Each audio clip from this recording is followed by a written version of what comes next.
ఇప్పటి వరకు కూడా కీర్తనల ద్వారా తండ్రి అయిన దేవుని ప్రభువైన యేసుక్రీస్తు వారి ద్వారా స్తుతించున్నాము. అలాగే ఈ సమయంలో దేవుని యొక్క వాక్యాన్ని మనం ధ్యానం చేసుకుందాము. రోమిలికి రాసిన పత్రిక అపోస్తులైన పౌలు గారు రోమిలికి రాసిన పత్రిక 4వ అధ్యాయము 7-8 వచనం చదువుకొని కొద్దిసేపు దేవుని యొక్క వాక్యాన్ని మనం ధ్యానం చేద్దాము. అపోస్తులైన పౌలు గారు రోమిలికి రాసిన పత్రిక 4వ అధ్యాయము 7-8 వచనం కనుక మనం చదువుకున్నట్లయితే, ఏలయనగా తన అతిక్రమములకు పరిహారము నొందినవాడు, తన పాపములకు ప్రాయశ్చిత్తము నొందినవాడు ధన్యుడు. ప్రభువు చేత నిర్దోషి అని ఎంచబడినవాడు ధన్యుడు. ఈ రోజున మనం ఒక చిన్న పాఠ్యాంశం నేర్చుకుందాము. ఏం పోతున్నాం అంటే, ఇక్కడ దావీదు గారు రాసినటువంటి కీర్తన గ్రంథంలోని యొక్క వచనాన్ని పౌలు గారు జ్ఞాపకం చేస్తూ, ప్రభు చేత నిర్దోషి అని ఎంచబడిన వాడు ధన్యుడు. ఈ రోజున ప్రభు చేత ఎవరు నిర్దోషులుగా ఎంచబడతారు అనే విషయాన్ని గురించి మనం ఆలోచించేటప్పుడు దావీదు గారు చదివిన సందర్భాన్ని మనం ఒకసారి జ్ఞాపకం చేసుకున్నాం. దావీదు గారు చెప్పిన సందర్భాన్ని కనుక మనం జ్ఞాపకం చూసుకున్నట్లయితే, మనం చదువుకున్నట్లయితే కీర్తన గ్రంథము 32వ అధ్యాయము 1 నుంచి మనం చదువుకున్నట్లయితే, ఇక్కడ దావీదు గారు కూడా ఒక విషయాన్ని మనకి జ్ఞాపకం చేస్తూ ఉన్నాడు. ఏమన్నాడు అక్కడ? తన అతిక్రమములకు పరిహారం నొందినవాడు, తన పాపమునకు ప్రాయశ్చిత్తము నొందినవాడు ధన్యుడు. యెహోవా చేత నిర్దోషి అని ఎంచబడినవాడు, ఆత్మలో కపటము లేనివాడు ధన్యుడు అనే విషయాన్ని ఇక్కడ దావీదు గారు కూడా తను రాసిన కీర్తన గ్రంథంలో మనకి జ్ఞాపకం చేయడం మనము చూస్తూ ఉన్నాము. ఎందుకు చెప్పాడు దావీదు గారు ఈ విషయాన్ని అని మనం ఒకసారి ఆలోచన చేసినట్లయితే, దావీదు గారు అంటున్నాడు, యెహోవా చేత నిర్దోషిని ఎంచబడాలి అనే విషయాన్ని తెలియపరుస్తున్నాడు. అసలు నిర్దోషి అంటే ఏంటి? నిర్దోషి అనగా ఏంటి అనేది మనం ఒకసారి ఆలోచిస్తే, నిర్దోషి అనగా తప్పు చేయనివాడు, పాపము లేనివాడు, నిరపరాధి అనే విషయాన్ని మనము చూస్తూ ఉంటాము. ఉదాహరణకి ఒక కోర్టులో ఎవరైనా ఒక వ్యక్తి మీద నేరం మోపినప్పుడు, వారు లాయర్ గారి ద్వారా వెళ్ళినప్పుడు వారి మీద కనుక నేరం మోపిన వారు రుజువుపరచకపోతే వారిని ఏమని తీరుస్తారు? వాళ్ళు నిర్దోషిగా అతను తీర్చడం అనేది మనము చూడగలము. నిర్దోషి అని అతన్ని తీరుస్తారనే విషయాన్ని మనము జ్ఞాపకం చేసుకోవాలి. అందుకని ఇక్కడ కూడా మన మీద ఎవరైతే నేరం మోపుతూ ఉంటారో, మన మీద ఎవరైతే చేస్తూ ఉంటారో వారి విషయంలో ప్రభువారు కూడా మనం నిర్దోషిగా ఎంచాలి అనేది ఇక్కడ జ్ఞాపకం చేస్తున్నాడు. మరి దావీదు గారు ఎందుకు జ్ఞాపకం చేశాడు అనేది మనం చూసినట్టయితే, దావీదు గారు కూడా దేవుని యందు భయభక్తి కలిగిన వాడే. దేవుడంటే విశ్వాసం కలిగిన వ్యక్తే. అయినప్పటికీ కూడా దావీదు గ్రంథుడు యెహోవా చేత ఒక వ్యక్తి నిర్దోషిగా ఎంచబడాలి, ఆత్మలో కపటం లేనివాడు ధన్యుడు అనే విషయాన్ని కూడా అక్కడ తెలియపరుస్తున్నాడు. మరి దేవుని ఎవరు నిర్దోషిగా తీరుస్తాడు? దేవుడు ఎవరు నిర్దోషిగా తీరుస్తాడు? ఉదాహరణకి ఒక 10 మంది కలిపి ఒక వ్యక్తి మీద నేరం మోపి అతను నేరం చేయకపోయినప్పటికీ కూడా అతనే దోషి అన్నారు అనుకోండి, ఈ లోకం ఈ సమాజం ఏం చేస్తుంది? అతను దోషిగానే ఎంచుతారు. కానీ మరి దేవుడు అలా ఎంచుతాడా? ఒక సంఘటన మనం చూస్తూ ఉంటాము. లోకసువార్తలు మనం చదువుకున్నట్లయితే, వ్యభిచారం చేత పట్టబడిన ఒక స్త్రీని వాళ్ళందరూ కూడా పట్టుకొచ్చి క్రీస్తు ఎదుట పడవేసి, ఈమె వ్యభిచారం చేస్తుండగా పట్టబడింది కనుక నువ్వేం తీర్పు తీరుస్తావో చెప్పు అని చెప్పేసి ప్రభువారిని వారు శోధించినట్లుగా మనము చూడగలము. ప్రభువారు వారు మాట్లాడిన మాటలకు ఏం మాట్లాడకుండా కొంతసేపు ఏదో రాసుకుంటూ ఉండి ఏదో మాట్లాడుతూ ఉన్నట్టు వాళ్ళు మరీ గట్టి కడిగినప్పుడు ప్రభువారు ఒక మాట అంటాడు, మీలో పాపం చేయని వాడు ఎవడో వాడు మొదట రాయి వేయండి అని చెప్పి అంటాడు. అప్పుడు ఎవరైనా ఉన్నారా ఆయన దగ్గర? ఎవరు కూడా లేరు. అంటే ఏం ఆలోచించేయాలి మనం ఇక్కడ దావీదు గారు చెప్పినట్లుగా కూడా మనము యెహోవా చేత నిర్దోషులుగా ఎంచబడాలి అంటే మనుషుల చేత కాదు, దేవుని చేత నిర్దోషిగా మనము ఎంచబడాలి. మనుషులు ఒకప్పుడు ఒకలాగా ఉంటారు, కానీ దేవుడైతే నిత్యము ఒకేలాగా ఉండేవాడు అనే విషయాన్ని కూడా మనము చూడగలము. అందుకనే దేవుడు చెప్పిన మాటని మోషే గారి ద్వారా నిర్గమాకాండము 23వ అధ్యాయము 7వ వచనం కనుక మనం చదువుకుంటే, నిర్గమాకాండములో దేవుడు మోషే గారి ఒక విషయాన్ని సెలవిచ్చాడు. ఆ విషయం మనం చదువుకున్నట్లయితే నిర్గమాకాండము 23వ అధ్యాయము 7వ వచనం మనం చదువుకున్నట్లయితే, దేవుడు మోషే గారి ద్వారా ఇశ్రాయేలు అందరికీ కూడా కొన్ని నియమాలను వారికి ధర్మశాస్త్రం ఇచ్చినప్పుడు వారు ఎలా ప్రవర్తించాలి, ఎలా నడవాలి, ఎలా జీవించాలి, వారి జీవన విధానం ఎలా ఉండాలి అనే విషయాన్ని వారికి తెలియపరిచిన తర్వాత కొన్ని విషయాలు వారు తెలియపరుస్తూ అంటున్నాడు.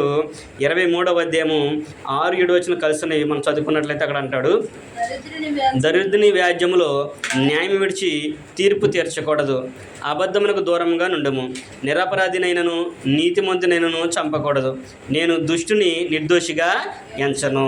ఇక్కడ ఏమని తెలియపరుస్తున్నాడు దేవుడు? మోషే గారికి ఏమని తెలియపరుస్తున్నాడు? మీరు దరిద్రుని వ్యాజ్యంలో న్యాయం తీర్చాలి తప్ప మీరు వ్యతిరేకంగా మాట్లాడొద్దు. వాడి తరపున ఎవరు లేరు కాబట్టి అతనికి అన్యాయం చేయడము, అతనికి ఇంకొక వ్యక్తి నలుగురు ఉన్నాడు కనుక వాళ్ళతో మీరు ఇది చేయడం అనేది చేయకూడదు. అందరినీ సమానంగా చూడాలి, న్యాయాన్ని అనుసరించి మీరు నడవాలి అనేది ఇక్కడ దేవుడు మోషే గారి ద్వారా ఇశ్రాయేలు అందరూ కూడా తెలియపరుస్తున్నాడు. ఏమన్నాడు అక్కడ చూసినట్టయితే, నిరపరాధినైనను నీతిమంతును చంపకూడదు, నేను దుష్టుని నిర్దోషిగా ఎంచను. దేవుడు మటుకి ఎప్పటికీ కూడా దోషుల్ని నిర్దోషులుగా ఎంచడు. అది మనం గుర్తుపెట్టుకుంటే ప్రతి విషయంలో కూడా మనము జాగ్రత్త కలిగి జీవిస్తాము. అదే విషయాన్ని మోషే గారి విషయంలో కూడా దేవుడు నిర్దోషిగా ఆయన్ని ఎంచలేదు. మోషే గారు దేవుని హృదయానుసారుడు, ఆయన దేవుని యొక్క ఇష్టానుసారమైన హృదయం కలిగిన వాడనే విషయం మనందరూ కూడా తెలుసు. ఒక సందర్భంలో అహరోను మిరియంతో మాట్లాడిన సందర్భంలో కూడా దేవుడు అంటాడు, మోషే మీలాంటి వ్యక్తి కాదు, అవసరమైతే అతనితో నేను ముఖాముఖిగా కూడా మాట్లాడతాను, కానీ నా మోషే అలాంటి వాడు కాదని చెప్పేసి మోషేని గురించి దేవుడే గొప్ప సాక్ష్యం ఇచ్చినట్లుగా మనము చూడగలము. అయినప్పటికీ కూడా అక్కడ మోషే గారి విషయంలో దేవుడు ఏమని తీర్పు తీర్చాడని మనం చూసినట్లయితే, సంఖ్యాకాండం కనుక మనం చదువుకున్నట్లయితే, సంఖ్యాకాండము 20వ అధ్యాయం కనుక మనం చదువుకున్నట్లయితే అక్కడ దేవుడు మోషే గారు చేసిన విషయం గురించి ఆయన నిర్దోషిగా తీర్చలేదు అనే విషయాన్ని కూడా మనము చూడగలము.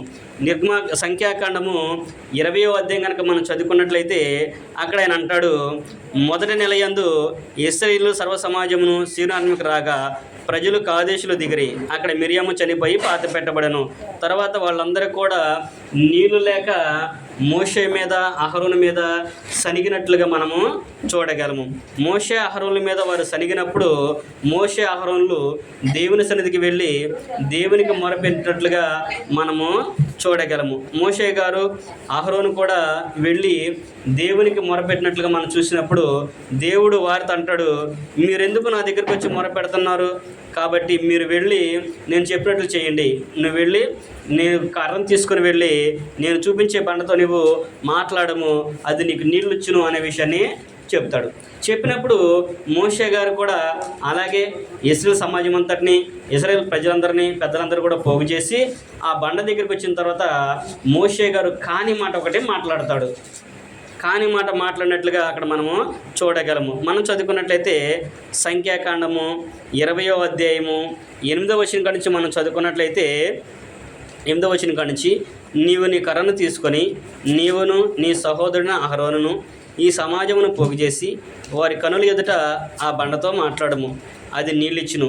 నీవు వారి కొరకు నీళ్లను బండల నుండి రప్పించి సమాజమునకును వారి పశువులకును త్రాగుటకెమ్ము. యెహోవా అతనికి ఆజ్ఞాపించినట్లు మోషే ఆయన సన్నిధి నుండి ఆ కర్రను తీసుకుని పోయాను. తరువాత మోషే అహరోనులు ఆ బండ ఎదుట సమాజమును పోగు చేసినప్పుడు అతడు వారితో, ద్రోహులారా వినుడి, మేము ఈ బండలో నుండి మీ కొరకు నీళ్లు రప్పింపవాలనా అనెను. అప్పుడు మోషే తన చెయ్యి ఎత్తి 2 మారు తన కర్రతో ఆ బండను కొట్టగా నీళ్లు సమృద్ధిగా ప్రవహించెను, సమాజమును పశువులను త్రాగెను.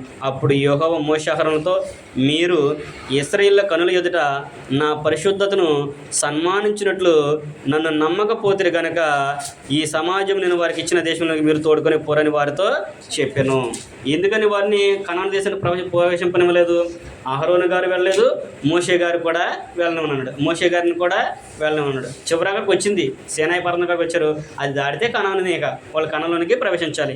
కానీ ఇక్కడ దేవుడు అంటున్నాడు మోషే గారిని, నీవు నా పరిశుద్ధతను కాపాడలేదు, నువ్వు మరలా జనులందరినీ కూడా ద్రోహులారా అని పిలిచాడు కాబట్టి, నువ్వు కాని మాట మాట్లాడావు కాబట్టి నీవు ఆ ప్రాంతంలోనికి ప్రవేశించవు.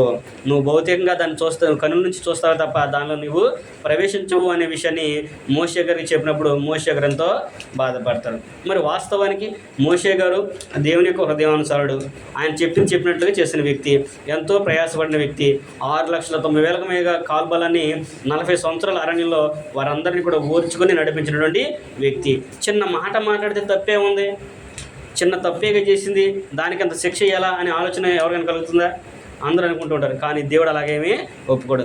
చిన్నదైనా పెద్దదైనా తప్పు తప్పే, దానికి శిక్ష భరించాల్సిందే. అందుకని దేవుడు అంటాడు, మోషే గారు అంటాడు, ఆయన నన్ను నిర్దోషిగా ఎంచలేదు, మీ మూలానే అనే సందర్భాన్ని కూడా మోషే గారు కొన్ని సందర్భాల్లో ఇసలందరూ కూడా చెప్పినట్లు మనము చూడగలం. కాబట్టి ఎంత భక్తిపరుడైనా, ఎంత నీతిమంతుడైనా, యథార్థవంతుడైనప్పటికి కూడా ఎక్కడైనా చిన్న లోపం జరిగినప్పుడు దేవుడు వారిని నిర్దోషిగా ఎంచడం అనేది మోషే గారి విషయంలో మనము చూడగలము.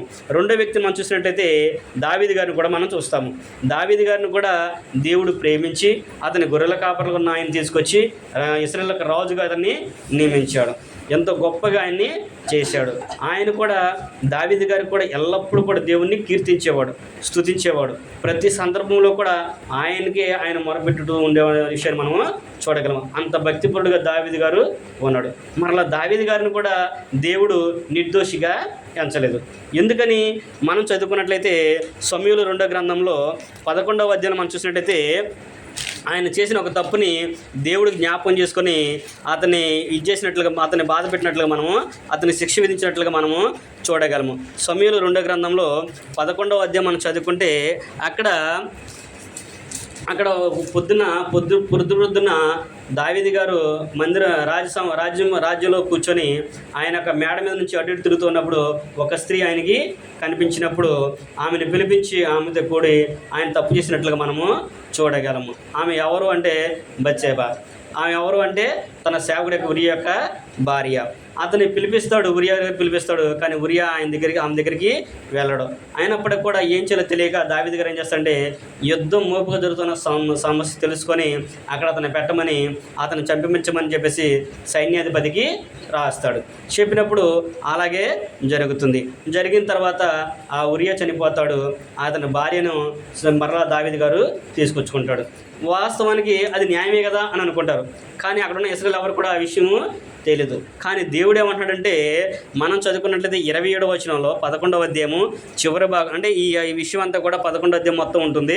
27వ వచనం కనుక మనం చదువుకున్నట్లయితే, అంగలార్పు కాలము తీరిన తరువాత దావీదు దూతలను పంపి ఆమెను తన నగరికి తెప్పింపగా ఆమె అతనికి భార్య అయ్యి అతనికి ఒక కుమారుని కనెను. అయితే దావీదు చేసినది యెహోవా దృష్టికి దుష్కార్యముగా ఉండెను.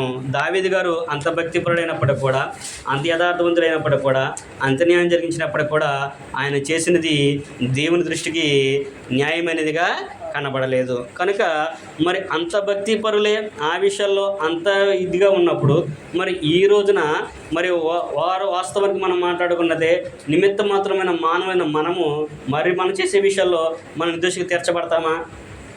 వారందరూ కూడా తప్పు చేశారని చెప్పినప్పుడు వాళ్ళందరూ కూడా ఏం చేశారంటే మరలా దేవునికి మొక్కుకున్నారు, అయ్యా మేము తప్పు చేసాము, మమ్మల్ని క్షమించమని చెప్పేసి వాళ్ళు వేడుకున్నారు. శిక్ష అనుభవించారు. వారు దేవుడు చెప్పినట్లుగా వారిని వేడుకోవడం అనేది కూడా మనము చూడగలము. మరి అలాంటప్పుడు మరి మనంత జాగ్రత్తగా ఉండాలి. కాబట్టి దేవుని చేత ఏ తప్పు చేసినా కానీ నిర్దోషిగా ఎవరు కూడా ఎంచబడరు అనేది మొదట మనము చూసాము. రెండో విషయాన్ని మనం చూసినట్లయితే ఎవరిని దేవుడు నిర్దోషులుగా ఎంచడు అనేది మనం చూసినట్లయితే ఆయన నామాన్ని వ్యర్థంగా ఉచ్చరించే వారిని ఆయన నిర్దోషులుగా ఎంచడం. మనం చూస్తూ ఉన్న కొన్ని సందర్భాల్లో మన వాళ్ళందరూ కూడా కూర్చున్నప్పుడు, లేచేటప్పుడు, ఏదైనా కొద్దిగా ఇదిగొన్నప్పుడు అయ్యా ఏసినైనా ఏసి తండ్రి అంటారు. అంటే ఆయన నామాన్ని వ్యర్థంగా ఉచ్చరించడం. అదే విషయాన్ని నిర్గమాకాండము 20:7 వచనంలో దేవుడు ఇశ్రాయేలుకి 10 ఆజ్ఞలు ఇచ్చినప్పుడే చెప్పాడు, నా నామను వ్యర్థంగా ఉచ్చరిస్తే నేను వారిని నిర్దోషిగా ఎంచును అనే విషయాన్ని ఆయన చెప్పాడు. అంటే ఎలా ఉండాలి? మనం ఏ విషయంలో కూడా దేవుని నామమును దూషించే వారిగా ఉండకూడదు, దేవుని నామం వ్యర్థంగా ఉచ్చరించకూడదు. అంటే ఒక సందర్భం అనేది దేవుని నామానికి సూచించడానికి మనం అనేది ఉపయోగించాలి. అంతేకాకుండా దేవుని పోలిక పుట్టిన మనుషులను కూడా మనం నిందించే వారిగా ఉండకూడదు అనేది కూడా అక్కడైనా తెలియపరుస్తున్నాడు. తన సహోదరులు ఆపదలు ఉన్నప్పుడు చూసి అతని హేళన చేసిన వాటిని దేవుని నిర్దోషిగా ఎంచడు. మనం చదువుకున్నట్లయితే సామెతల గ్రంథము 17వ అధ్యాయం కనుక మనం చదువుకుంటే, సామెతల గ్రంథము 17వ అధ్యాయము 5వ వచనం కనుక మనం చదువుకుంటే అక్కడ జ్ఞాని అయిన వారు కూడా సొలొమోను గారు కూడా ఈ విషయాన్ని జ్ఞాపకం చేస్తూ, సామెతల గ్రంథకర్త ఈ విషయాన్ని మనకి జ్ఞాపకం చేస్తూ ఉన్నాడు. సామెతల గ్రంథము 17వ అధ్యాయము 5వ వచనము. బీదలను ఎక్కిరించేవాడు వాని సృష్టికర్తను నిందించేవాడు, ఆపదను చూసి సంతోషించేవాడు నిర్దోషిగా ఎంచబడడు. ఏమని తెలియపరుస్తున్నాడు? బీదలను ఎక్కిరించేవాడు ఎవరిని ఎక్కిరిస్తున్నాడంట? తన సృష్టికర్తను ఎక్కిరిస్తున్నాడు. ఎందుకంటే ప్రతి ఒక్కరిని కూడా నిర్మించింది ఎవరై అంటే దేవుడే. ధనవంతుడైనను దరిద్రుడైనను అన్ని సమృద్ధిగా ఉన్నవాడినైనాను లేనివాడినైనా అందరిని కూడా సృష్టించింది ఆయనే. కనుక ఎవరినైనా మనం తృణీకరిస్తున్నాము అంటే ఎవరిని అంటున్నాడంటే మీరు సృష్టించిన సృష్టికర్తని మీరు నిందించుతున్నారు అనే విషయాన్ని అక్కడ ఆయన తెలియపరుస్తున్నాడు. కనుక మనము ఎదుటివారిని ఎవరిని కూడా తృణీకరించకూడదు, ఎక్కిరించకూడదు, హేళన అనేది చేయకూడదు అనేది ఈ విషయాన్ని బట్టి మనము జ్ఞాపకం చేసుకోవచ్చు. బేదలను ఎక్కిరించేవాడు వాని సృష్టికర్తను నిందించేవాడు. అలాగే రెండవ సంఘటన ఏం చెబుతుందంటే ఆపదను చూచి సంతోషించేవాడు నిర్దోషిగా ఎంచబడడు. ఆపదను చూచి తన సహోదరు ఎవరైనాను ఆపదలో ఉన్నప్పుడు వాడిని చూసి వాడు సంతోషించాడు అనుకోండి, వారిని నిర్దోషులుగా ఎంచడు. మనోళ్ళు అంటూ ఉంటారు, కొన్ని సందర్భాల్లో మనం వింటూ ఉంటాము, ఎవరికైనా ఏదైనా ఆపద వచ్చిందనుకోండి వాడికి అలాగే జరగలే, మనం చెప్పిన మాట ఏంటో ఆడికి కొద్ది హెచ్చు ఎక్కువ లేకపోతే బడ ఎక్కువ అని అంటూ ఉంటారు. అలాగే మనం ఎప్పుడు కూడా అనకూడదు. ఎందుకంటే దేవుడు అదే విషయాన్ని జ్ఞాపకం చేస్తున్నాడు. ఎందుకంటే నిన్ను సృష్టించిన ఆయనే, నన్ను సృష్టించిన ఆయన, మనం అందరం కూడా దేవుని యొక్క పోలిక, దేవుని యొక్క స్వరూపము. కనుక మనం ఎదుటివారికి చేతనైతే సహాయం చేయాలి తప్ప అతన్ని నిందించకూడదు అనేది ఈ వచనాన్ని బట్టి మనము గ్రహించాలి. అందుకని పేదల విషయంలో కానివ్వండి, తన సహోదరుడు ఆపదలు ఉన్న విషయంలో కానివ్వండి, అతను ఎక్కిరించేవాడిని దేవుడు నిర్దోషిగా ఎంచడు. కనుక దేవుడు ఎవరు నిర్దోషులకి ఎంచడంటే బేదలను ఎక్కిరించేవాడిని కానీ, తన సహోదరుని నిందించేవాడిని కానీ, దూషించేవారిని కానీ, అలాగే దేవుని యొక్క నామాన్ని వ్యర్థంగా ఉచ్చరించేవారిని కానీ దేవుడు నిర్దోషిగా ఎంచడు అనే విషయాన్ని కూడా అక్కడ ఆయన మనకి తెలియపరచడం అనేది మనము చూడగలము. అలాగే మూడో సంఘటన కనుక మనం చూసినట్లయితే దేవుని చేత అభిషేకం పొందిన వారిని నిందించుంటే దేవుడు నిర్దోషిగా ఎంచడు. మనం చదువుకుంటాము సమూయేలు మొదటి గ్రంథంలో కనుక మనం చదువుకుంటే దావీదు గారు అంటాడు సౌలుని దేవుడు దావీదుకి అప్పగించినప్పుడు ఆయన అంటాడు, యెహోవా చేత అభిషేకం పొందిన వాడిని చంపి నేను ఎలాగ నిర్దోషిని అవుతాను? కాబట్టి అతను దేవుడు ఏర్పరచుకున్నాడు కనుక రాజుగా అతను నియమించాడు దేవుడు.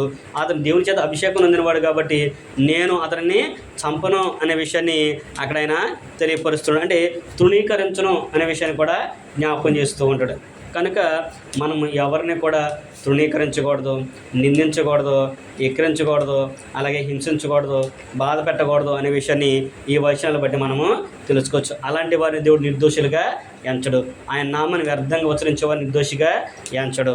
అలాగే ఆపదను చూసి సంతోషించే వారిని ఎంచడు. అలాగే తప్పు చేసేవారిని ఒప్పుకోకపోయినప్పటికి కూడా తప్పుగానే ఆయన ఎంచుతాడనే విషయాన్ని మనము చూసాం. మరి ఎవరిని నిర్దోషులుగా ఎంచుతాడు దేవుడు?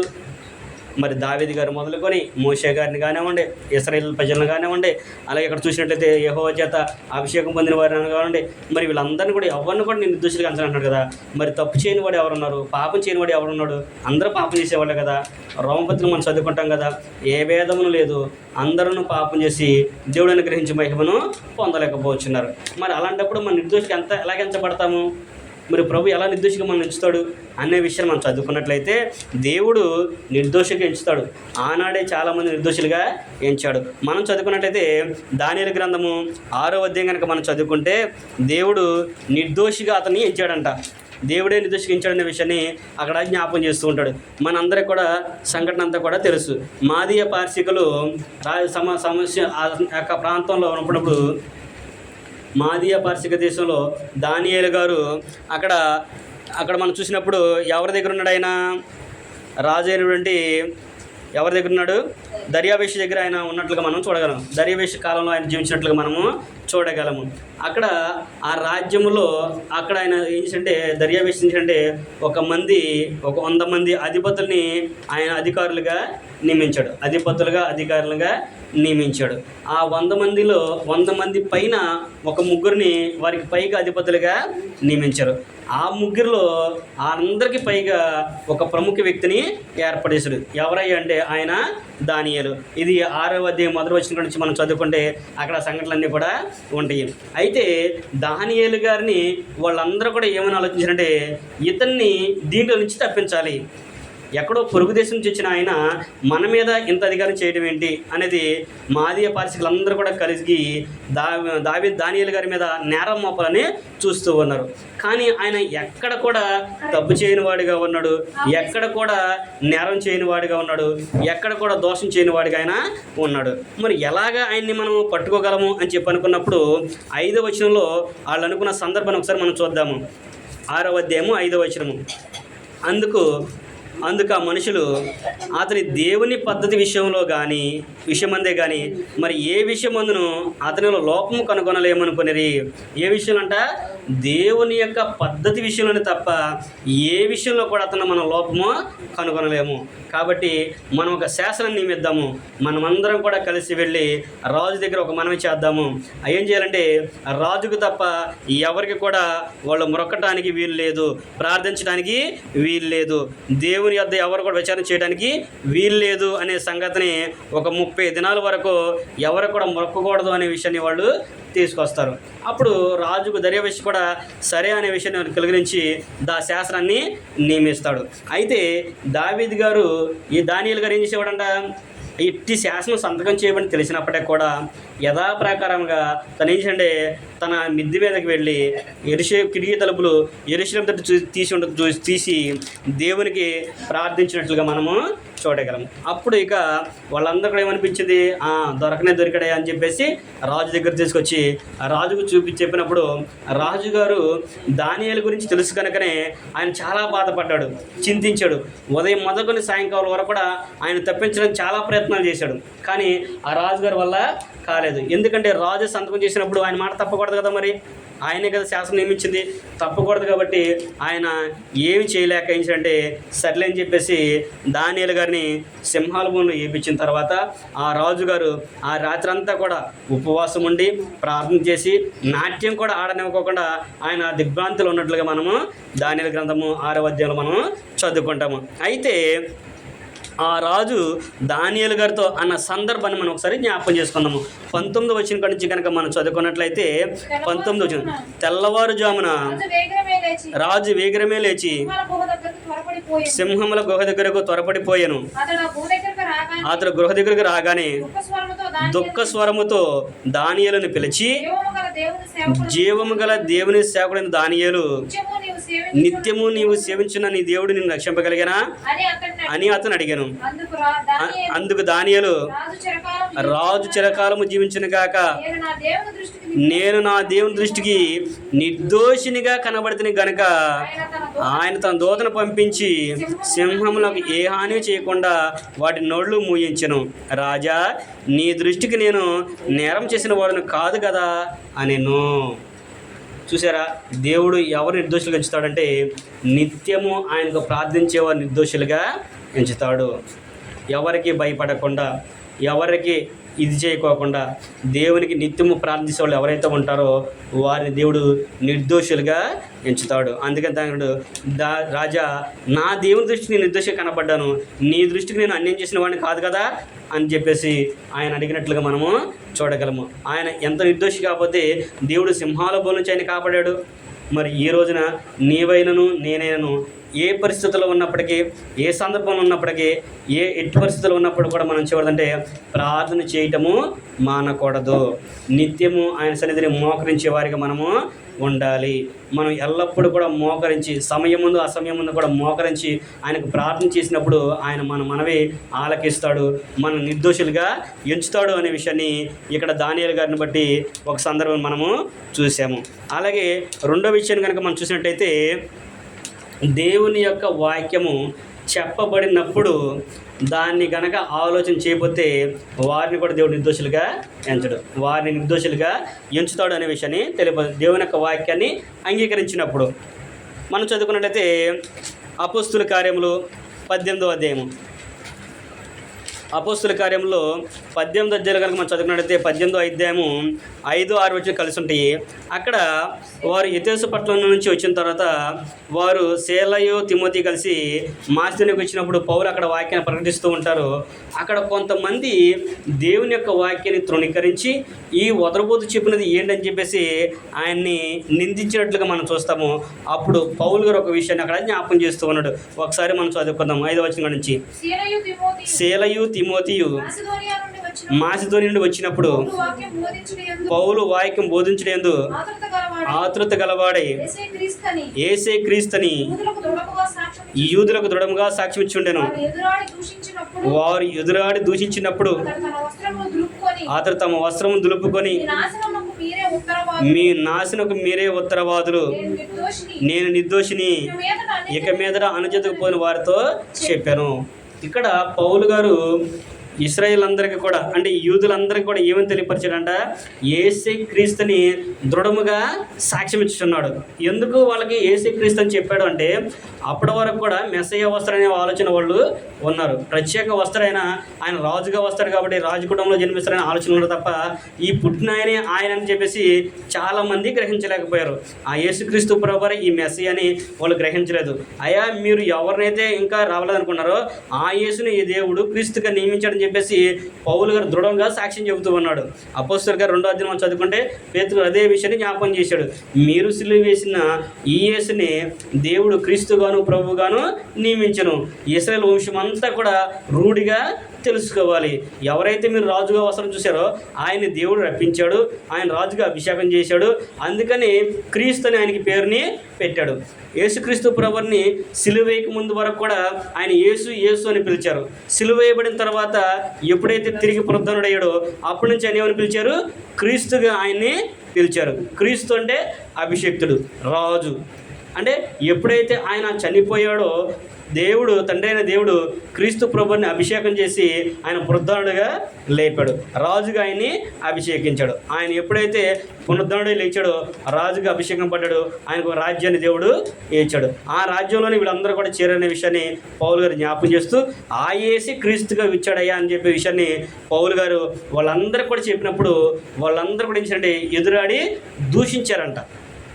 ఎదురు చూసినప్పుడు అయ్యా నాకైతే సంబంధం లేదు, దేవుడు నాకు అప్పగించిన బాధ్యత చెప్పేశాను, నా విషయం మీ విషయంలో మీకే ఉత్తరవాదులు, నాకైతే సంబంధం లేదు, నేను నిర్దోషిని అని చెప్పే విషయాన్ని పౌలు గారు అక్కడ చెప్పినట్లుగా మనము చూడగలము. అంటే దేవుని యొక్క వాక్యాన్ని ప్రకటనపడుచున్నప్పుడు ఆ దేవుని మర్మాలు ఏదైతే ఉన్నాయో ఆ వాక్యాల ద్వారా తెలియపరచబడినప్పుడు మనం అందరం కూడా ఏం చేయాలంట?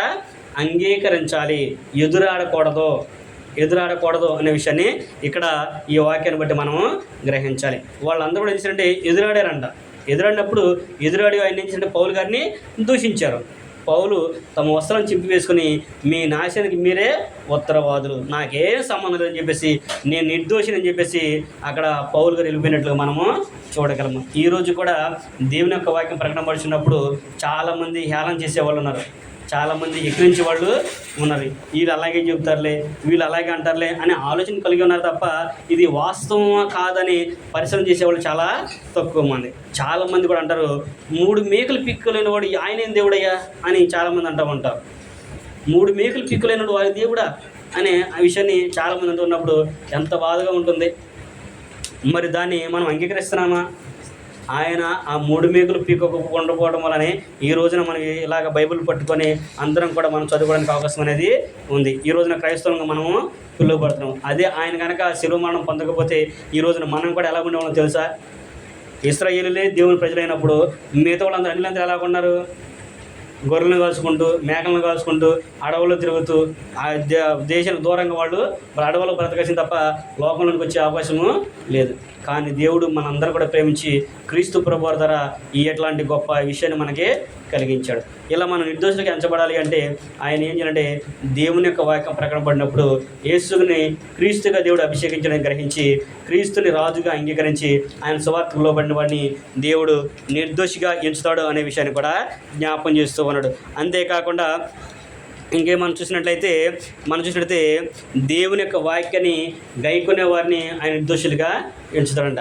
దేవుని యొక్క వాక్యాన్ని గైకొనడం కూడా దేవుడు నిర్దోషిగా ఎంచుతాడు. వినడం మటుకే కాదు, అంగీకరించడం మటుకే కాదు, గైకొనడం అంటే చెప్పిన దాని ప్రకారంగా జీవించడం, దాన్ని బట్టి ఆలోచన చేసి దాని ప్రకారంగా నడుచుకోవటం. ఈ విషయాన్ని యెహెజ్కేలు గ్రంథంలో కనుక మనం చదువుకున్నట్టయితే 18వ అధ్యాయము 9వ వచనంలో యెహెజ్కేలు గారి ద్వారా ఆయన తెలియపరిచినట్లుగా మనము చూడగలము. యెహెజ్కేలు గ్రంథము 18వ అధ్యాయం 9వ వచనం. యథార్థపరుడై నా కట్టడలను గైకొనుచు నా విధులను అనుసరించిన ఎడల వాడే నిర్దోషియగును, నిజముగా వాడు బ్రతుకును. ఇదే ప్రభువు యెహోవా వాక్కు. ఎవరైతే దేవుని యొక్క వాక్యం ప్రకటింపబడినప్పుడు వాడు విని దాన్ని గైకొని యథార్థవంతుడిగా ఆ కట్టడలను అనుసరించి జీవిస్తాడో వారిని దేవుడు నిర్దోషిగా తీరుస్తాడు అనే విషయాన్ని ఇక్కడ దేవుని యొక్క వాక్యం మనకి సెలవిస్తూ ఉంది. కాబట్టి మనము కూడా దేవుని యొక్క వాక్యం ప్రకటింపబడినప్పుడు ఆలోచన కలిగి ఉండి దాన్ని అనుసరించి గైకొనే వారిగా మనము ఉండాలి. ఈ లోకంలో మనం ఆలోచించినప్పుడు మనం చాలా సందర్భాలు వింటూ ఉంటాము. మనం ఒక తెలిసిన కాడి నుంచి వాక్యం వింటూనే ఉన్నారు చాలామంది, విన్న వాళ్ళు ఎవరు కూడా లేదు. కానీ మనం విన్న వాక్యాలన్నీ సత్యమేనా, మనం విన్నదంతా ఓకేనా, విన్నదంతా కరెక్టేనా అనే ఆలోచన మనము చేయాలి. ఎందుకంటే దేవుని యొక్క వాక్యము ఇచ్చట కొంత అచ్చట కొంత ఉంది. దాన్ని ఏం చేయాలంటే పరిశీలన చేసి సమకూర్చి దాన్ని ఇతరులకు వివరించాలంటే సరైన సామర్థ్యం కలిగిన సేవకులుగా ఉండాలి. వినేవాళ్ళు కూడా ఆలోచన చేయాలి. చెప్పిన సందర్భాన్ని, ఇచ్చిన వాక్యాన్ని బట్టి అది దానికి సూట్ అయిందా లేదా అని ఆలోచన చేసి దాన్ని పరిశీలన చేయాలి. పరిశీలన చేయకపోతే మనకే ప్రమాదం, చెప్పేవాళ్ళకి ఏమీ లేదు, వినేవాళ్ళకే ప్రమాదం. ఎందుకంటే దేవుడు ముందుగానే తెలియజేపరిచాడు, లేఖనములు యందు మీకు నిత్యజీవం కదని మీరు వాటిని పరిశోధించున్నారు. యోహాను సువార్త 5వ అధ్యాయము 39 ఆయన ముందే చెప్పాడు. అంటే లేఖన భాగాలు ఏం చేయాలంటే పరిశీలన చేయాలి. అలా పరిశీలన చేయకపోతే ఏం జరుగుతుందంటే పాపంలో పడిపోతాము. అందుకని బెరయా సంఘస్థులు కూడా పౌలు శీల చెప్పిన మాటలు అలా గున్నమో లేవో అని ప్రతి దినము కూడా పరిశోధించు వచ్చి అపోస్తుల కార్యములు 17వ అధ్యాయము 11వ వచనంలో అక్కడ పౌలు గారు చెప్పిన మాటలకి బెరయా సంఘస్థులు అందరూ పడించారంటే ఆ మాటలని ఎలాగా ఉన్నాయో లేవని ప్రతి దినం కూడా పరిశీలన చేశారు. మరి ఈ రోజున నీవు నేను పరిశీలన చేస్తున్నామా? కొనే బంగారాన్ని పరిశీలన చేస్తాము, కొనే బట్టలను పరిశీలన చేస్తాము, కూరగాయలను పరీక్షించి చూసుకుంటారు, లేదా ఏమైనా వస్తువులు కొనేటప్పుడు మనం వాటిని పరీక్షిస్తాము. కానీ దేవుని దగ్గరికి వచ్చేసరికి, దేవుని వాక్యం దగ్గరికి వచ్చేసరికి ఏదైతే ఏమైంది అనే ఆలోచన కలిగి ఉంటాము. ఆ నిర్లక్ష్యం చేయకూడదు అనేది దేవుని యొక్క వాక్యం మనకి వివరిస్తుంది. కనుక మనము ప్రతిదాన్ని కూడా పరిశీలన చేయాలి. పరిశీలన చేస్తేనే మనం నిర్దోషులుగా ఎంచబడతాము అనే విషయాన్ని కూడా తెలియపరుస్తుంది. ఎందుకంటే దేవుడు క్రీస్తు ప్రభువారి ద్వారా సమాధానపందమైనటువంటి సువార్తను ఆయన ప్రకటించాడు. ఎవరైతే సమాధానపరిచే వాక్యాన్ని అంగీకరించి దాని ద్వారా ఎవరితో దేవునితో సమాధాన పడతాడో అప్పుడు వారిని నిర్దోషులుగా దేవుడు ఉంచుతాడు. క్రీస్తు ప్రభువారు కూడా వారిని తన తండ్రి దగ్గర తీసుకెళ్తాడనే విషయాన్ని జ్ఞాపకం చేస్తూ ఉన్నాడు. కొరింథీయులకు రాయబడిన 2వ పత్రిక కనుక మనం చదువుకుంటే అదే విషయాన్ని అక్కడ ఆయన జ్ఞాపకం చేస్తూ ఉంటాడు. కొరింథీయులకు రాయబడిన 2వ పత్రిక 5వ అధ్యాయం కనుక మనం చదువుకున్నట్లయితే కొరింథీయులకు రాయబడిన 2వ పత్రిక 5వ అధ్యాయము 19వ వచనం నుంచి మనం చదువుకున్నట్లయితే అక్కడ పౌలు గారు కొరింథీ పట్టణానికి ఈ విషయాన్ని జ్ఞాపకం చేస్తూ ఉన్నాడు. అదేమనగా దేవుడు వారి అపరాధములను వారి మీద మోపక క్రీస్తునందు లోకమును తనతో సమాధాన పరుచుకొనుచు ఆ సమాధాన వాక్యమును మాకు అప్పగించును. కావున దేవుడు మా ద్వారా వేడుకునేటట్టు మేము క్రీస్తుకు రాయబారులమై దేవునితో సమాధాన పడుడని క్రీస్తు పక్షముగా మిమ్మును బతిమాలుకొనుచున్నాము. ఎందుకనగా మనము ఆయన యందు దేవుని నీతి అగునట్లు పాపమెరుగని ఆయనను మన కోసము పాపముగా చేసెను. ఇక్కడ మనం చదువుకుంటే అక్కడ పౌలు గారు అన్నాడు అదేమనగా ఏదంటే పైన మనం చదువుకున్నట్లయితే మన అపరాధం నిమిత్తము, మన పాపాల నిమిత్తము ఒక ఆయన్ని ఇచ్చాడనే విషయాన్ని అక్కడ జ్ఞాపం చేయడం అనేది మనము చూడగలము. మన అపరాధాలన్నీ కూడా ఎవరి మీద మోపాడంటే దేవుడు, మన అపరాధాలన్నింటిని కూడా దేవుడు క్రీస్తు ప్రభువారి మీద మోపాడు. అందుకని ఆయన మన కొరకు సిలువలో బలియంగా చేయబడ్డాడు. అందుకని క్రీస్తు ప్రభువుని సిలువేసినప్పుడు కూడా సిలువ మీద వెళ్ళిన తర్వాత ఆయన ఏమన్నాడు, తండ్రి వీరేమి చేయుచున్నారు, వీరు ఎరుగరు గనక వీరిని క్షమించుము అనే విషయాన్ని ప్రభువారు పెడుకున్నట్లుగా మనము చూడగలము. ప్రభువారు కూడా అంటాడు, నాలో పాపం ఉందని మీలో ఎవడ స్థాపించును, నేను పాపం చేసిన మీలో ఎవడ నిరూపిస్తాడా? మరి క్రీస్తు ప్రభువుని సిలువ ఎందుకు వేశారు? క్రీస్తు పాపం చేయడం మరి క్రీస్తు ప్రభువుని సిలువ ఎందుకు వేశారు? ఆయన పాపికి ఎందుకు దూషించారు? ఆయన కొరడాలతో ఎందుకు కొట్టారు? ఆలోచించాలి కదా. అందుకని ఇక్కడ ఆయన అంటున్నాడు, పౌలు గారు అన్నాడు, ఆయన పాపం ఎరిగిన ఆయన మన కోసం పాపంగా చేసి మనందరిని కూడా ఆయనతో కూడా సమాధాన పరుచుకోవాలని క్రీస్తుని మన కొరకు ఆయన పాపంగా ఎంచి సులువు మీద ఆయన్ని ఇచ్చాడు. ఆ సమాధాన వాక్యాన్ని మేము మీకు కూడా ప్రకటిస్తున్నాము. ఆ సమాధాన వాక్యాన్ని అంటే క్రీస్తు ప్రభు వారిని రాజుగా ఆయన అభిషేకించాడు. ఆయన ద్వారానే మీరు మాతో సమాధానం, ఆయన ద్వారానే మీరు దేవునితో సమాధానం పడే, క్రీస్తు ద్వారా తప్ప దేవునితో సమాధానం పడే అవకాశం ఎవరికి కూడా లేదు. నువ్వు ఎక్కడికి వెళ్ళినా ఏం చేసినా కానీ నీకు క్రీస్తే మూలము, క్రీస్తే ముఖ్యము. క్రీస్తునందు కనుక నువ్వు లేకోకుండా నేను దేవుని దగ్గర ఉన్నాను, దేవునితో సమాధాన పడ్డాను నువ్వు అనుకుంటే అది నీ భ్రమే తప్ప దేవుడైతే ఆయన అంగీకరించడు. క్రీస్తు నందు అనేది మనము ఆలోచించాలి. క్రీస్తు నందు అనే విషయాన్ని మనం ఆలోచించినప్పుడు, నందు అంటే ఏంటి?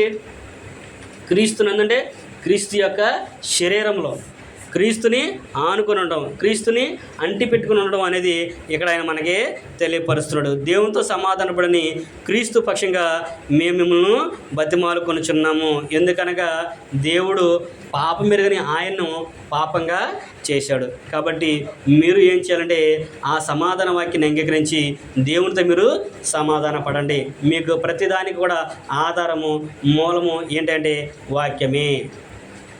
వాక్యమే.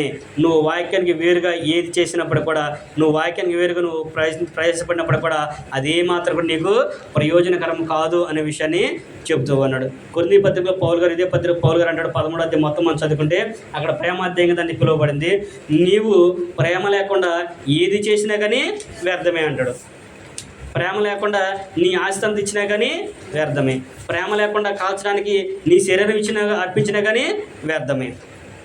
కాగా ప్రేమ, విశ్వాసము, నిరీక్షణ ఈ మూడు నిలుచును, వీటిలో శ్రేష్టమైనది ప్రేమే అనే విషయాన్ని అక్కడ పౌలు గారు కూడా మనకి జ్ఞాపకం చేస్తూ ఉన్నాడు. కాబట్టి ప్రేమతో దేవుని యొక్క వాక్యాన్ని మనం అంగీకరించేవారిగా, ప్రేమతో ఆయన సువార్తకు లోబడేవారిగా మనం ఉన్నట్టయితే దేవుడు కూడా మన నిర్దోషులుగా ఎంచుతాడు. ఇప్పటి వరకు కూడా మనం చూసామంటే దేవుని చేత నిర్దోషిగా ఎంచబడేవారు ఎవరు అనే విషయం మనం ఆలోచన చేశాము. దేవుడైతే ముందే చెప్పాడు, నేను ఎవరిని కూడా నిర్దోషుల్ని దోషులుగా ఎంచను, దోషులు నిర్దోషులుగా ఎంచను. ఎవరు తప్పు చేస్తారో వారికే శిక్ష నేను విధిస్తాను అనే విషయాన్ని ఆయన చెప్పాడు. అలా చెబుతూ వస్తూ మోషే గారు తప్పు చేశాడు, ఆయన విడిచిపెట్టలేదు. దావీదు గారు చేశాడు, ఆయన కూడా ఆయన విడవలేదు. అలా కాకుండా దేవుని యొక్క నామాన్ని ఎవరైతే వ్యర్థంగా ఉచ్చరిస్తారో వారు నిర్దోషులుగా ఎంచడు. దేవుని యొక్క వాక్యాన్ని అంగీకరించిన వారిని కూడా ఆయన నిర్దోషులుగా ఎంచడు. అలాగే మనం చూసినప్పుడు ఆయన దేవుని యొక్క పోలికలో సృష్టింపబడిన మనుషుల్ని, అంటే ఎవరైతే తన సహోదరులు ఉన్నారో భేదలే కానుండి ఎవరైనప్పటికీ కూడా వాళ్ళని తృణీకరిస్తే, ఎదుటి వారిని తృణీకరిస్తే ఆయన నిర్దోషిగా ఎంచడం అనే విషయాన్ని కూడా మనం ఇప్పటివరకు చూసాము.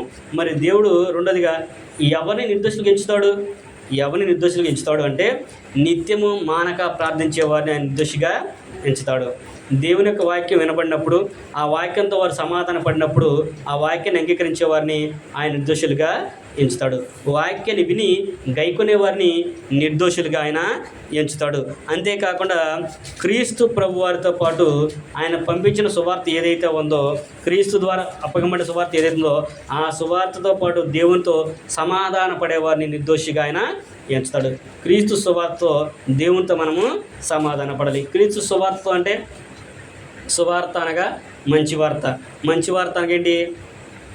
సువార్తకు నిర్వచనం మనం చదువుకుంటే కొరింథీయులకు రాయబడిన మొదటి పత్రిక 15వ అధ్యాయము 3-4 వచ్చిన కనుక మనం చదువుకుంటే అక్కడ ఆయన అంటాడు, లేఖనముల ప్రకారము ఆయన చనిపోయాను, లేఖనముల ప్రకారము ఆయన సమాధి చేయబడను, లేఖనముల ప్రకారము 3వ దినమున ఆయన లేపబడను. ఈ సువార్త మర్మము గొప్పది, ప్రతి ఒక్కరు కూడా దీన్ని అంగీకరించాలనేది పౌలు గారు చెప్పాడు. అంటే సువార్త అంటే క్రీస్తు యొక్క సమాధి, మరణ, పునరుద్ధానము. ఆ మరణం ద్వారా ప్రతి ఒక్కరు కూడా దేవునితో సమాధాన పడాలి. ఆయనతో సమాధాన పడాలంటే ఎలా సమాధాన పడగలరంటే నిత్యుడగు ఆత్మ ద్వారా బాప్తిసం ద్వారా మనం దేవునితో సమాధాన పడగలము అనే విషయాన్ని అక్కడ తెలియపరుస్తున్నాడు. చివరిగా ఆ వచనం చదువుకుని మనం ముగించుకుందాం. ఏప్రిల్ రాయబడిన పత్రిక 9వ అధ్యాయము 14 వచనం కనుక మనం చదువుకున్నట్లయితే నిత్యుడగు ఆత్మ ద్వారా అనే విషయాన్ని అక్కడైనా తెలియపరుస్తున్నాడు. ఏప్రిల్ రాయబడిన పత్రిక నిత్యుడగు ఆత్మ ద్వారా తన్ను తాను దేవునికి నిర్దోషిగా అర్పించుకొనిన క్రీస్తు యొక్క రక్తము నిర్జీవ క్రియలను విడిచి జీవం గల దేవుని సేవించుటకు మీ మనసాక్షిని ఎంతో ఎక్కువగా శుద్ధి చేయను. అంటే క్రీస్తు యొక్క రక్తంలో ఎవరైతే కడగబడతారో, నిత్యుడగు ఆత్మ ఎవరైతే క్రీస్తులో జన్మిస్తారో వారు ఎప్పుడు కూడా నిర్జీవ క్రియలను విడిచి క్రీస్తు ప్రభువుని వెంబడించే వారు ఉండడానికి అవకాశం అనేది ఉంటుంది. ఎందుకంటే క్రీస్తు రక్తంలో కడగబడినప్పుడు ఆయన మన పాపాలని కడిగివేసిన విషయాన్ని మనం జ్ఞాపకం చేసుకొని ప్రతిదినం కూడా ఏమని జ్ఞాపకం చేస్తున్నారంటే, నా పాపాలు కడిగివేయబడి కాబట్టి నేను పాపము చేయకూడదు, నా పాపాల కొరకు క్రీస్తు చనిపోయాడు కాబట్టి నేను అబద్ధం ఆడకూడదు, మోసం చేయకూడదు, నిందించకూడదు, ఎదురువారు దూషించకూడదు అని ఇలాంటి విషయాలన్నీ కూడా మనకి జ్ఞాపకం వస్తూ ఉంటాయి. ఎప్పుడు మనం ప్రతిదినము కూడా ప్రార్థన చేస్తూ ఉన్నప్పుడు, దేవుని యొక్క వాక్యాన్ని చదువుకుంటూ గైకుంటున్నప్పుడు, దేవుని యొక్క వాక్యాన్ని వింటున్నప్పుడల్లా కూడా మనకి అవన్నీ గుర్తుకొచ్చి మనము దేవుని ప్రేమించే వారిగా ఉంటాము. ఎప్పుడైతే మనం అలాగ ప్రేమించి నిత్యుడు ఆత్మ ద్వారా క్రీస్తులో నూతనంగా మనం జన్మిస్తామో అప్పుడు మనం నిర్దోషిగా ఆయన ఎంచుతాడు. ఎందుకంటే క్రీస్తు ప్రభువు నిర్దోషి కనుక ఆయనలో కడగబడిన వారందరూ కూడా నిర్దోషులుగా తీర్చబడతారు. ఆయనలో కడగబడకపోతే, ఆయన రక్తంలో కడగబడకపోతే మనం నిర్దోషులుగా తీర్చబడలేము అనేది ఈ లేఖన భాగం ద్వారా మనకి స్పష్టమవుతుంది. కాబట్టి దేవుని చేత నిర్దోషిగా ఎంచబడాలి అంటే ఒక వ్యక్తి క్రీస్తు రక్తంలో తన పాపాలని కడిగి వేసుకోవాలి. వాక్యాన్ని నిత్యము ధ్యానించే వారిగా ఉండాలి, నిత్యము దేవునికి ప్రార్థించే వారిగా ఉండాలి, సహోదరులను ప్రేమించే వారిగా ఉండాలి, ఎదుటివారి ఎడల ప్రేమ కలిగి మనము ఉండాలి. మనము దేవుని యొక్క వాక్యం పట్ల ఆసక్తి కలిగి జీవించాలనే విషయాన్ని దేవుని యొక్క వాక్యం మనకి తెలియపరుస్తుంది. కాబట్టి మనము కూడా నిత్య జీవానికి అలాగే దేవుని చేత నిర్దోషిగా తీర్చబడాలంటే ఎల్లప్పుడూ కూడా వాక్యాన్ని గైకుంటూ ప్రార్థించే వారికి ఉండాలనే విషయాన్ని ప్రేమతో మీకు తెలియపరుస్తూ నాకు నేను తెలియపరచుకుంటూ ఈ మాటలందరితో ముగిస్తున్నాను. ఓపిక మీ అందరికీ కూడా ప్రభువు నామన వందనం తెలియపరచుకున్నాను. అందరికీ కూడా వందనం.